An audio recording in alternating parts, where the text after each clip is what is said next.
Hello दोस्तों, स्वागत है आप सभी का। आज जो है एक प्रश्न इस बात को लेकर उठा है कि अगर कोई ग्रह त्रिकोण का स्वामी हो लेकिन साथ ही साथ वो 6, 8 या 12 का स्वामी बन जाए तो उस कंडीशन में हम फलों को कैसे देखते हैं।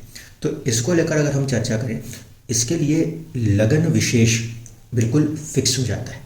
इसी में हमको ये समझना होता है कि अगर कोई पर्टिकुलर ग्रह की दशाएं अंतरदशाएं जीवन में चलेंगी तो संघर्ष भी आएगा और उन्नति भी होगी। अगर मान लीजिए एग्जाम्पल के लिए आज हम ले रहे हैं कि किसी व्यक्ति का 3 नंबर से लगन उदित हुआ है, इसका मतलब हुआ कि मिथुन लगन का जन्म होगा।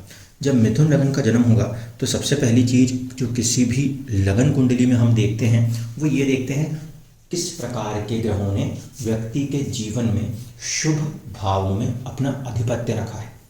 3 नंबर का लगन स्पेसिफिकली यहाँ पे एग्जाम्पल के तौर पे लिया है क्योंकि यहाँ पे आप देखिए बुध का लगन है। बुध अपने पास पहला भाव और चौथा भाव स्वयं रखता है। अब बुध जैसा ग्रह जो कि नैसर्गिक रूप से शुभ है, जिसके साथ बैठ जाए तब उसके फल को अपने अंदर धारण करता है, अन्यथा शुभ है। अगर वो ग्रह लगन का स्वामी बन जाए, क्योंकि लगन केंद्र भी है और त्रिकोण भी है, ऐसे स्थिति में बुध से जुड़ी हुई चीज़ें नेचुरल पॉजिटिव हो जाएंगी। और क्योंकि इसको हम लगन को केंद्र और त्रिकोण दोनों में लेते हैं तो एक त्रिकोण और केंद्र दोनों का स्वामी बुध वहाँ पे बन जाता है। इस स्थिति में बुध अपनी दशाएं अंतरदशाओं में अपनी स्थिति के अनुसार फल करते हुए जीवन में किसी न किसी प्रकार से आपको मदद करता है। लेकिन अगर हम गुरु की बात करें सेम इसी लगन में, तो पहली चीज़ हम देखते हैं बुध जो है वो गुरुदेव की राशि में जाकर कहीं ना कहीं विचलित होता है, नीच राशि अवस्था हासिल करता है। उस कारण से अगर देखा जाए तो बुध का गुरु के साथ कोई बहुत अच्छी मित्रता वाला संबंध नहीं है, न्यूट्रल मान के चलना पड़ेगा वहाँ पे। ऐसे स्थिति में जब गुरु की 2 राशियाँ केंद्र में आती हैं तो उस कंडीशन में 7वां भाव भी सिर्फ केंद्र है और 10वां भाव भी सिर्फ केंद्र है। यहाँ पे कोई भी त्रिकोणीय शक्ति प्राप्त नहीं हुई। इस कंडीशन में अगर कोई ग्रह जो कि नैसर्गिक शुभ हो लेकिन केंद्र का स्वामी हो तो वो अपनी शुभता में कमी कर देता है, न्यूट्रल हो जाता है। इस लिहाज से हम यहाँ पे कहेंगे कि 3 नंबर की लगन के अंदर गुरु जो होंगे वो न्यूट्रल हो जाएंगे, सामान्य हो जाएंगे, ना कोई बहुत पॉजिटिव तो ना कोई बहुत नेगेटिव। अब बात करें दोस्त कौन दुश्मन कौन, तो चंद्रमा के लिए शुक्र मित्र है। शुक्र मित्र है तो शुक्र की मूल त्रिकोण राशि जो है वो पंचम में आ गई। जब मूल त्रिकोण राशि पंचम में आई है तो कहीं ना कहीं स्ट्रांगली शुक्र 5th हाउस से रिलेटेड चीज़ों की तरफ आगे बढ़ेगा। आप ध्यान रखना कि जब कभी भी 3 नंबर का लगन उदित होता है तो कहीं ना कहीं शुक्र का प्रभाव हम कहते हैं व्यक्ति के बुद्धि भाव पर है, क्योंकि आधिपत्य है यहाँ पर। इस हिसाब से ज़्यादातर क्रिएटिव वर्क्स के अंदर जो लोग दिखाई देंगे, जिसमें कि आर्टिस्टिक ब्यूटीज़ हो सकती है, जिसमें कि अलग अलग प्रकार से चीज़ों को किस तरह से विकसित किया जाए जिसमें उसकी आउटलुक अच्छी दिखाई देती हो, उन चीज़ों के लिए ये कंडीशन सपोर्ट करती है। इनका जो ब्रेन है वो कहीं ना कहीं किसी न किसी रूप में शुक्र से थोड़ा सा कनेक्ट रहेगा, क्योंकि ये आखिरकार राशि 7 नंबर शुक्र की मूल त्रिकोण राशि है। दूसरी चीज़, इसके साथ साथ शुक्र यहाँ पे दूसरी एक और प्रवृत्ति दिखा देता है, उसे हम कहते हैं भोग विलास, क्योंकि शुक्र यहाँ पे एक तरफ पंचम और दूसरी तरफ द्वादश का स्वामी है, भोग विलास का स्वामी है। अब इस स्थिति में देखिए, कहने के लिए तो बुध और शुक्र मित्र कहे जाते हैं, ठीक है। बुद्धि अपने आप में नियंत्रित होना बहुत आवश्यक है, वरना भोग विलास की गलत प्रवृत्ति में जाने पर व्यक्ति का पतन भी निश्चित है। इसको ध्यान में रखते हुए अगर हम बात करें तो पंचमेश ही यहाँ पर द्वादशेश है। अब 12वें भाव का स्वामी फल करते समय 12वें भाव को साइड में रखता है और दूसरे उस भाव को ढूंढता है जहाँ पे उसकी राशि आएगी। इस लिहाज से शुक्र जो है उसके फल की अगर हम चर्चा करें तो वो फिर भी 80% तक अच्छा है, 20% को चैलेंजेस दिखाएगा। लेकिन एक बात को ध्यान रखना होगा, अगर शुक्र की प्लेसमेंट यहाँ पर आ गई किसी भी XYZ रीजन से तो फिर सावधान रहिएगा, क्योंकि शुक्र बुध का मित्र है, गुरु का मित्र नहीं है। ऐसे स्थिति में जब कभी भी शुक्र अपनी दशाओं अंतर्दशाओं में आएगा तो अपने परम शत्रु के भाव को प्रभावित करने की कोशिश करेगा। यानी कि जब शुक्र की दशा अंतर्दशाओं का प्रभाव पड़ेगा, भले वो पंचमेश है, उसका एक रूप ये भी है कि उसे 20% तक चिंताएं देनी है। और वो किसको टारगेट कर सकता है? आपके व्यापार भाव को, आपके स्टेटस के भाव को। तो अब यहाँ पे देखिए, कहने के लिए तो शुक्र त्रिकोण का स्वामी हुआ, आप कहेंगे कि बहुत शुभ स्थिति देना चाहिए, लेकिन जब ग्रह 12वें और 5वें का स्वामी बन रहा है तो उस स्थिति में ध्यान रखिएगा, उसके जुड़े हुए तत्व कहीं ना कहीं किसी न किसी रूप में प्रभावित आवश्यक रूप से होंगे। कई बार देखा गया कि जब हमने यहाँ पे 3 नंबर के लगन को उदित होते हुए देखा तो शुक्र जो कि कारक है वैवाहिक जीवन का, उसमें किसी न किसी बात को लेकर चिंताएं बनी रही, 12वें भाव का प्रभाव बना रहा, या फिर जीवन के अंदर मनोरंजन को लेकर, पंचम भाव को लेकर, एंजॉयमेंट को लेकर व्यक्ति बहुत बेहिसाब खर्च वाला या अपने खर्चों को लेकर सोचता हुआ नजर आया। कहने के लिए तो ठीक है कि ये पंचम है, सपोर्ट करता है, लेकिन उसके अंदर जो 12वें भाव की शक्ति छिपी हुई है वो उससे खर्चे करवाती है, तो कई बार उसे चिंताएं दे देती है। ऐसे स्थिति में जब हम ये कहते हो कि हम पंचमेश की दशा में हैं, तो पंचमेश की दशा आपके बुद्धि, बल, शिक्षा, ज्ञान, प्रेम, इन चीज़ों को संभालने के लिए होती है।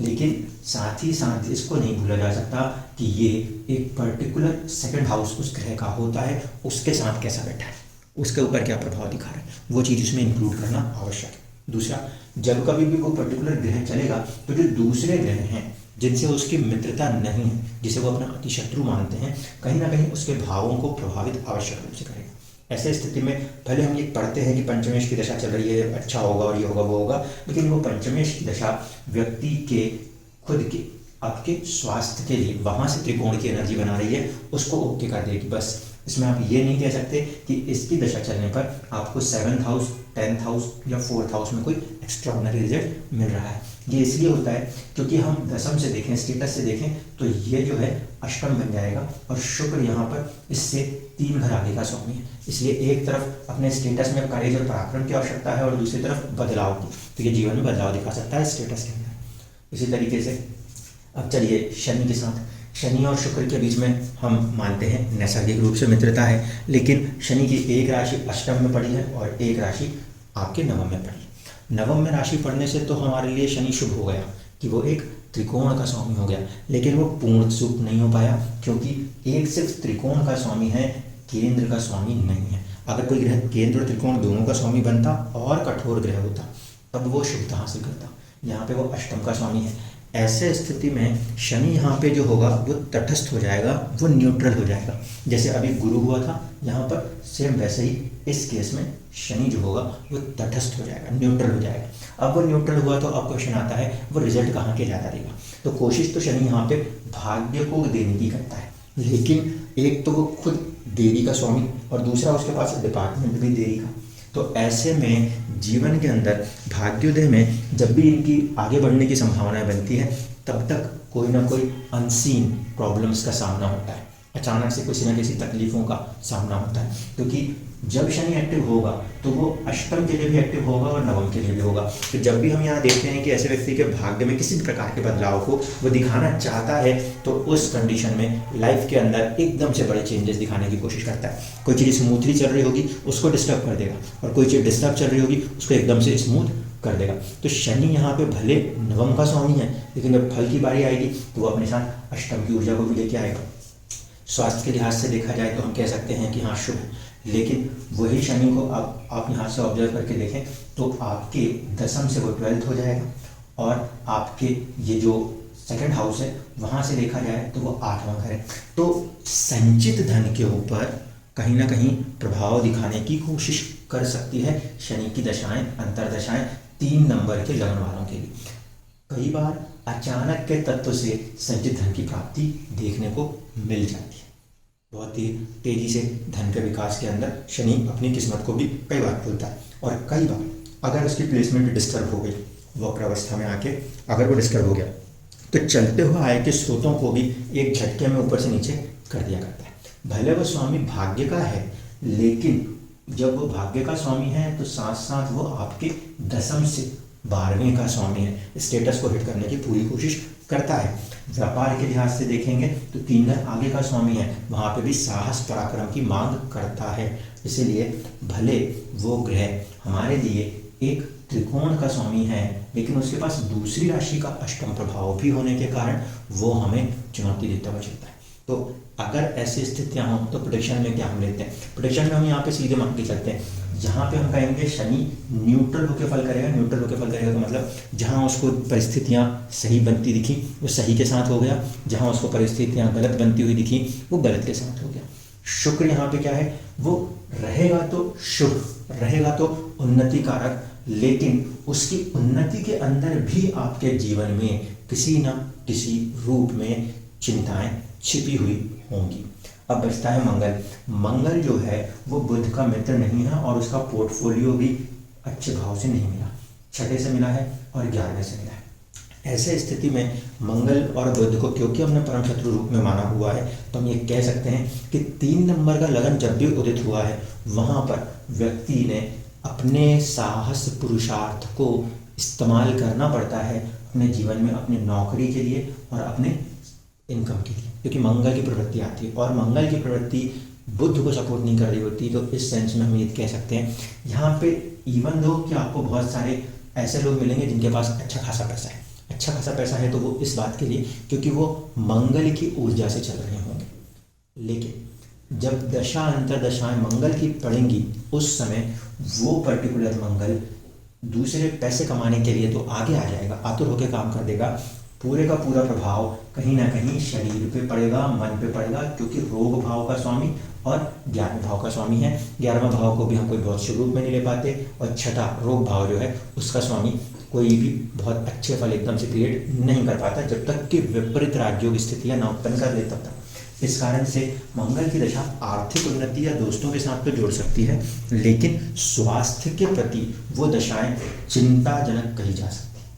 इसी तरीके से सूर्य की दशा जीवन में साहस पराक्रम को देने वाली होती है, सूर्य और बुध में मित्रता होती है, इस लिहाज से वो फिर भी थोड़ा सा ठीक जाता है। अगर सूर्य नीच राशि अवस्थाओं में आ गया या पीड़ित हो जाए वो फिर एक अलग कंडीशन होगी दोस्तों, क्योंकि ग्रह दशाओं के अंदर ये बात साफ है कि जिस परिस्थिति में ग्रह बैठा है, खुश दुखी दीप्त अलग अलग अवस्थाओं में, उसके लिहाज से उसके फल होंगे। अब बचता है चंद्रमा। चंद्रमा की जब दशा चल रही हो तो चंद्रमा जो है वो स्वास्थ्य के घर से दूसरा हो गया, ठीक है। अब स्वास्थ्य के घर से दूसरा होने का अर्थ क्या है, हम कई बार ये कहते हैं जब भी दूसरे और 7वें की स्वामी की दशा चले तो मृत्यु तुल्य कष्ट आता है। ऐसे स्थिति में चंद्रमा और बुध के बीच भी बहुत कोई घनिष्ठ मित्रता नहीं है, तो यहाँ पे ये फेज भी न्यूट्रल हो जाता है। अगर चंद्रमा की प्लेसमेंट डिस्टर्ब हुई तो फिर आयु के ऊपर, जीवन के ऊपर रिस्क बना सकता है, लेकिन अगर चंद्रमा की प्लेसमेंट अच्छी आ गई तो बुध के साथ वो चंद्रमा बुध को अपना बहुत बड़ा दुश्मन नहीं समझता। वो सिर्फ इस बात को दर्शाता है कि इस व्यक्ति के जीवन में इसका परिवार और इसकी जो संपत्ति है, सेविंग्स है, वो चलितमान रहेगी, क्योंकि 4 नंबर की राशि जल तत्व की राशि है, वो कभी बढ़ेगी कभी घटेगी, इसमें स्टैटिकनेस नहीं है। यहाँ पर चीज़ें कभी हैं और कभी बह जा रही हैं, बहुत ज़्यादा चंचलताएं हैं, बहुत ज़्यादा इसमें मूवमेंट है, क्योंकि ये राशि चर है, इसलिए इसमें चर तत्व प्रधानताएं जीवन में देखने को मिलती है। चंद्रमा भी कहीं ना कहीं बहुत तेज़ी से चलने वाला ग्रह होता है। ऐसे स्थिति में ये जो चर प्रभाव है ग्रह का भी और उसकी राशि का भी, ये दोनों मिलकर ऐसे लोगों के जीवन में जिनका भी जन्म 3 नंबर से हुआ, इनके में आप देखेंगे पैसे की सेविंग हुई, फिर कोई ना कोई रीजन बना वो पैसा नीचे जाने लगा, तो वो सारी चीज़ें जो है जीवन में देखने को मिलती है। जो मेन फोकस पॉइंट थे कि हम अगर 5वें 9वें के स्वामियों से उठ के आ गए हैं कि हमको तो इसमें शुभ ही शुभ फल दिखेंगे, तो थोड़े समय के लिए रुकिए और ये देखिए कि वो 5वां और 9वां भी किन्हीं ना किन्हीं भाव से 6, 8 या 12 है। वो जिनसे 6ठा होगा उसमें संघर्ष होगा, जिनसे 12वां होगा उनमें चिंताएं होंगी, और जिनसे वो 8वां होगा वहाँ पे किसी न किसी प्रकार का परिवर्तन बड़े लिहाज से होगा। इसलिए जब कभी भी कोई भी लगन का व्यक्ति पंचमेश की दशा अंतरदशा देख रहा होता है उसको सावधान रहना चाहिए, क्योंकि वो परिवर्तन की स्थिति दिखा रहा है आपके स्टेटस में कई बार, और आपके 6ठे घर से 12वें होने के कारण हमारे दैनिक दिनचर्या, हमारी नौकरी, हमारे रोजगार में चिंताएं, चुनौतियां और हमारे स्टेटस में परिवर्तन को दिखाने वाली दशाएं ये बन जाया करती हैं। तो कहने की ये बातें हैं कि पंचम का स्वामी चलेगा तो बहुत शुभ होगा। पंचम का स्वामी चले या नवम का स्वामी चले, ये आपके स्वास्थ्य के लिहाज से ठीक है, क्योंकि ये है ट्रायंगल। इस ट्रायंगल के अंदर के लिए ये ठीक है, लेकिन बाकी जिन घरों से उसका संबंध 6, 8, 12 का हो जाएगा, वहाँ पे चुनौतियाँ खड़ी हो जाएंगी। पंचमेश की दशा चले तो पंचमेश को देखिए, यहाँ से सुख भाव का स्वामी है, 1, 2, 3, 4। ऐसे स्थिति में हम कहते हैं कि व्यक्ति के जीवन में उसके संचित धन पे कोई ना कोई प्रभाव होगा। अगर वहाँ पे अच्छी स्थिति है तो संचित धन बनेगा, सेविंग्स बनेगी और उसको सुख प्राप्त होगा। लेकिन अगर ये शुक्र कहीं डिस्टर्ब हो गया तो फिर ये संचित धन के सुख का ही नाश कर देगा। पंचमेश दोनों तरफ जा सकता है। बुद्धि ने एक तरफ चीज़ों को संरक्षित करने की क्षमता है, तो वहीं एक तरफ चीज़ों को तबाह कर देने की। किस्मत को देखिए, भाग्य को देखिए। भाग्य के लिहाज से देखेंगे तो ये सेविंग्स को लेकर इसका जो संबंध है वो 6, 8 है। अचानक से पूरा भर भी सकता है तो अचानक से पूरा खत्म भी कर सकता है। इसलिए जब कभी भी इन तरह की दशाएं चल रही हैं तो इसको देखिएगा कि ये कहाँ जा रहा है। ये परिवर्तन दिखा रहा है इसके लिए, ये सुख स्थान है किसके लिए, तो ये जब आपका भाग्य की दशा चल रही है, ये सुख स्थान है आपके 6ठे भाव से। ऐसे स्थिति में अगर उसने सपोर्ट कर दिया तो फिर आपको अपने जीवन के संघर्षों का सामना कम करना पड़ेगा। वहाँ पे आप कहोगे कि मुझे सुख है। अन्यथा वो प्रॉपर सपोर्ट नहीं करता है तो हम देखेंगे हमारी नौकरी के अंदर, हमारे दैनिक दिनचर्या के अंदर हमारे को रोगों से लेकर बीमारियों को लेकर हमारे जीवन में एक असहजता बन जाएगी और फिर हम परेशानी को दिखाई देंगे। क्योंकि बहुत सारे लोगों ने एक ही सवाल किया कि सर मेरी तो दशाएं पंचम की चलती हैं, मेरी तो दशाएं नवम की चलती हैं, फिर मेरे जीवन में चुनौतियाँ क्या है। सबसे पहली चीज़, पंचमेश सिर्फ पंचमेश ही नहीं है, अपनी अपनी कुंडली में ये भी देखिए उसके साथ कौन सी दूसरी ऊर्जा बनी हुई है। अगर कोई ग्रह केंद्र और त्रिकोण दोनों का स्वामी हो गया और बैठा है अच्छी स्थिति में, खराब स्थिति में बैठ जाए तो भी शुरुआती संघर्षों के बाद जीवन को उन्नति की तरफ लेके आता है, तब हम उसे मानते हैं कि वो ग्रह अकेला राजयोग कारक होता है। लेकिन हर लगन में ऐसी स्थितियां दोस्तों नहीं होती, इसलिए राजयोग कारक को आप बिल्कुल एक तरफ रखिए। सभी लगनों में जो कॉमन चीज़ें कनेक्ट होती हैं, जो चीज़ें सब में एक सामान्य रूप से चलती हैं, उसको लेकर धीरे धीरे एप्लीकेशंस करिए कि ये पर्टिकुलर ग्रह यहाँ का स्वामी है, यहाँ से 6ठा, यहाँ से 12वां, इसमें चिंताएं और इसमें अड़चने आएंगी। किसी के जीवन में 6ठे भाव की दशा चल रही है, जरूरी नहीं उसको रोग ही हो रहा हो। अगर वो व्यापारी है तो उसको व्यापार में चिंताएं बिल्कुल बनी रह सकती हैं जब तक 6ठे भाव की दशाएं अंतर्दशाएं जीवन में रहेंगी। कई बार यही परिस्थिति जब हम देखते हैं तो व्यक्ति को यहाँ पे भाग्य का स्वामी भी बन जाता है कोई ग्रह, जब वो 6ठे का स्वामी हो। ये स्थिति कहाँ होती है, ये या तो गुरु के साथ होती है या बुध के साथ होती है। तो जो वो संघर्ष है वो भाग्य से जीवन में उन्नति देने वाला भी बन जाया करता है। इसीलिए सब लगनों में एक जैसा रिजल्ट नहीं कह सकते। कुछ लगनों में वही भाव का स्वामी भाग्य का स्वामी है तो संघर्ष दे देगा, लेकिन किस्मत भी देगा, और किस्मत देगा तो जो पराक्रम हम कर रहे हैं उसके फल दे देगा।